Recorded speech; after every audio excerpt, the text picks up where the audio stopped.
So the first one we need to talk about is Puma, the brand itself. It's 75-year anniversary.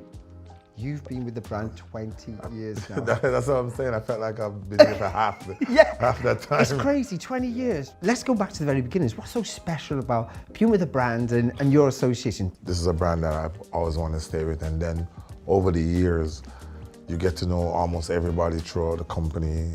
You've been with Puma for a long time also. You know what I mean? So we just became a family, and throughout the years, we've done so many good work, so many good things. So for me, I just happy to be a part of the brand. When you became a massive superstar, you must have had the opportunity to go to any brand. So why stick with Puma? You know what I mean? When I started out as a junior, I was pretty good. But when I started transitioning into a professional athlete, it was a bad transition. There was a lot of injuries, there was a lot of problems.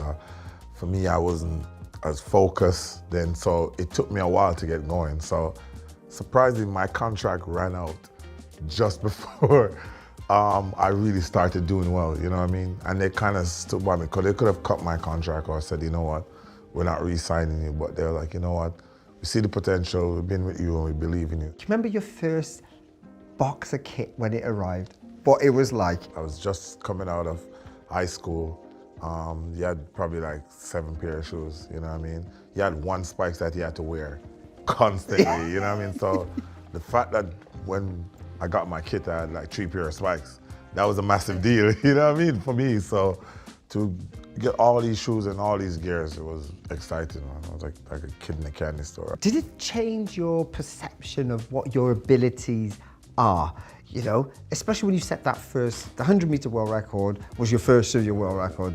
So did you think then, oh, actually, I am a really good sprinter? Or did you just go, oh, where did that come from? My coach was not surprised, Right. But I was. Right. I knew I was running quick times and doing well, but when I broke the world record, for me, it was never about the world record. The first 2 times I broke the world record, I was never thinking about it. The stadium was packed with Jamaicans. So I'm like, no, I need to win this, you know what I mean? So that was my main focus going into that track meet. And when I won, it was like, I didn't even look at the clock. Throughout my career, I'm never really focused so much on world records, but mostly medals. Then when you're the world record holder, I mean, people's expectations of you then are insane, because every time you're on the track, they're expecting magic to happen, yeah. right? So how would you balance that with your own personal well-being? How would you keep control of that in your mind? I think people are more impressed with with just my personality. I think they want me to perform, to run fast, but they're looking for the performance, you know what I mean? What is he gonna do? When he wins, is he gonna dance? Is he gonna cheer? What? So I think people are so much focused on that. It was never a pressure, because I know as long as I'm in good shape, as long as I'm well trained, then I know that I have no worries. What's the last 20 meters like of those races for you? When you're just charging the last 20, are you thinking, hell, I haven't caught them yet? That's one thing you have to learn. Never panic. The moment you panic, you're lost. Right. That's one thing I've learned through all the years. I remember before '08, I lost to Safa in the 100 meters in Stockholm. And I remember when you were going out there, my coach said to me, listen, the starter is very quick. He just go set and go. And for some reason, I don't know where my mind was, I totally did not remember that he actually said that. So as soon as the guy went, set, the gun went, you know what I mean? And I was left in the blocks. Safa was gone, and I panicked.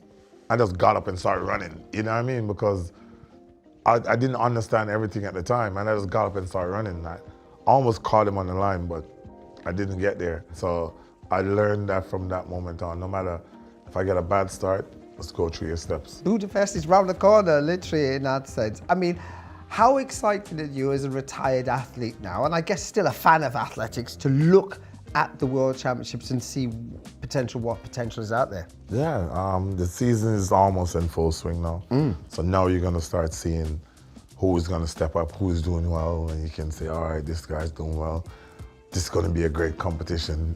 So for me, I'm always excited to listen to the results, see races, and see what's going on. So I'm excited to see in which direction, who is gonna be the big competitors when the season really gets going. Final question. what word of advice would you give to any young aspiring athlete in this day and age? It's just to never give up, you know what I mean? Understand that the road is never easy.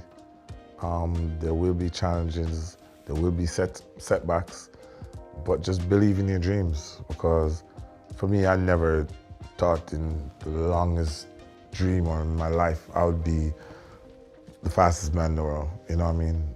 I wanted to be great, but I worked hard and I wanted to do great, so I just gave it my all, you know what I mean? So just work hard, sacrifice, believe in yourself, believe in your dream, and believe that you can do it and it will happen, you know what I mean?